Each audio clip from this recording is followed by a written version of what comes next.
తెలంగాణ ప్రభుత్వం ప్రజలకు ఇసుకను అందుబాటులో ఉంచడంతో పాటు ఆదాయంపై దృష్టి సారించింది. అసలు రాష్ట్రంలో అమలవుతున్న ఇసుక పాలసీ ఏంటి? టీజీఎండీసీ ద్వారా ఇసుక రీచ్లను ఎప్పటి నుంచి వేలం వేస్తున్నారు?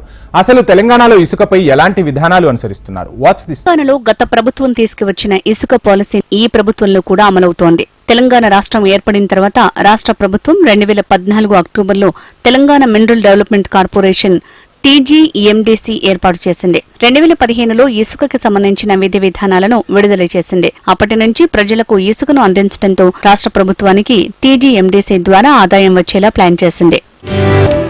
అప్పటి నుంచి ఆన్లైన్లో అమ్మకాలు ప్రారంభించింది. అప్పటి నుంచి ప్రతి సంవత్సరం ఇసుక ద్వారా ఆదాయం పెంచుతూ వచ్చింది. రాష్ట్రంలోనే అతిపెద్ద ఇసుక రీచ్లు భూపాలపల్లి, ములుగులో ఉన్నాయి. భద్రాచలంలో అతి చిన్న రీచ్ ఉంది. ఆ రీచ్ల నుంచి ఇసుక తరలించేందుకు టీజీఎండీసీ అనుమతి తీసుకోవాలని రాష్ట్ర వ్యాప్తంగా 100 రీచ్లు అందుబాటులో ఉన్నాయి. వివిధ జిల్లాలతో పాటు హైదరాబాద్ చుట్టూ అబ్దుల్లాపూర్, వట్టి నాగులపల్లి, బోరంపేటల్లో ఇసుక సబ్ స్టాక్లతో వివిధ ప్రాంతాల్లో ఏర్పాటు చేసింది. కొత్తగూడెం, ఖమ్మం, జగిత్యాల, భూపాలపల్లి, గద్వాల, కామారెడ్డి, మెదక్, మేడ్చల్, నల్గొండ, రంగారెడ్డి, సూర్యాపేట జిల్లాలో ఇసుక తవ్వకాలు జరుగుతున్నాయి. రానున్న వర్షాకాలాన్ని దృష్టిలో ఉంచుకుని అన్ని రీచ్ల్లో ఇసుకను అందుబాటులో ఉంచుతుంది.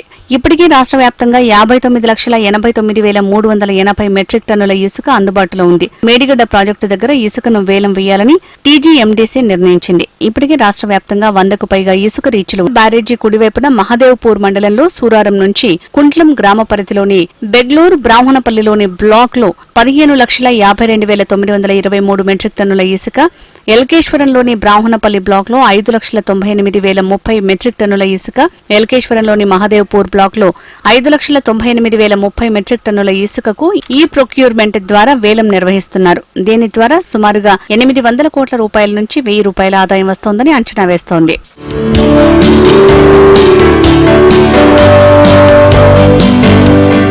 అయితే సన్న ఇసుకకు ఎక్కువ డిమాండ్ ఉన్న నేపథ్యంలో ఆయా రీచ్ల్లో ఇసుక అందుబాటులో ఉండేలా టీజీఎండీసీ అధికారులు ఏర్పాట్లు చేశారు. రాష్ట్ర వ్యాప్తంగా 100కు పైగా ఇసుక రీచ్లు ఉండగా అందులో ములుగులో 30, జయశంకర్ భూపాలపల్లిలో 18 ఇసుక రీచ్లు, పెద్దపల్లిలో 22, భద్రాద్రి కొత్తగూడెంలో 7, కరీంనగర్లో 14 ఇసుక రీచ్లున్నాయి. ఈ రీచ్లలో ఎక్కువగా సన్న ఇసుక దొరుకుతుండటంతో ఇసుక రీచ్లకు డిమాండ్ ఎక్కువగా ఉంటోంది.